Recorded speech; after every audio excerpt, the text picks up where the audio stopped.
Hello friends, study information channel को आपण मानक स्वागत। आज ओडिशा सरकार गोटे नुआ घोषणा नहीं आसी बहुत बड़ घोषणा जहाँकि ओडिशा सरकार घोषणा कले केबे स्कूल कॉलेज खोल द्विपक्षीय बैठक होता। चलतु वीडियो स्टार्ट करवा।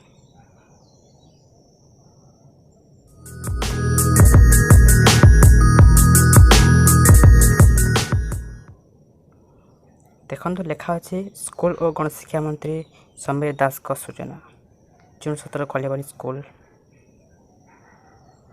रथयात्रा 2020 बड़ घोषणा कर देखु एक स्क्रीनशॉट नहीं भल भाव पढ़ी दिंतु।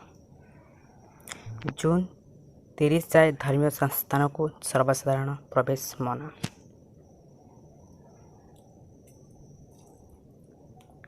सिनेमा हॉल, जिम्नासियम, स्विमिंग पूल भी जून शेष जाए बंद।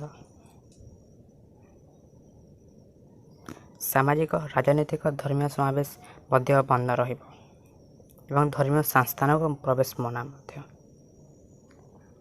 स्कूल कॉलेज कोचिंग सेंटर मध्य बंद निष्पत्ति।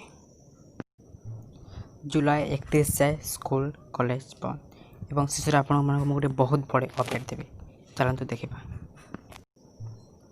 आम पड़ोसी राज्य माने बरगढ़ जिलार पड़ोसी राज्य है छत्तीसगढ़ रे पहुँची सारी पंगपाल।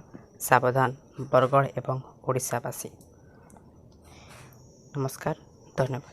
आपण आम भल लगे मो भिडी ताले लाइक कर दिंतु, मो चैनल को सब्सक्राइब कर दिंतु और पाखर बेल आइकन को प्रेस कर दिंतु। जद्वारा कौन हो आपण जो अपडेट मुझे आपण प्रथम पहुँच। धन्यवाद।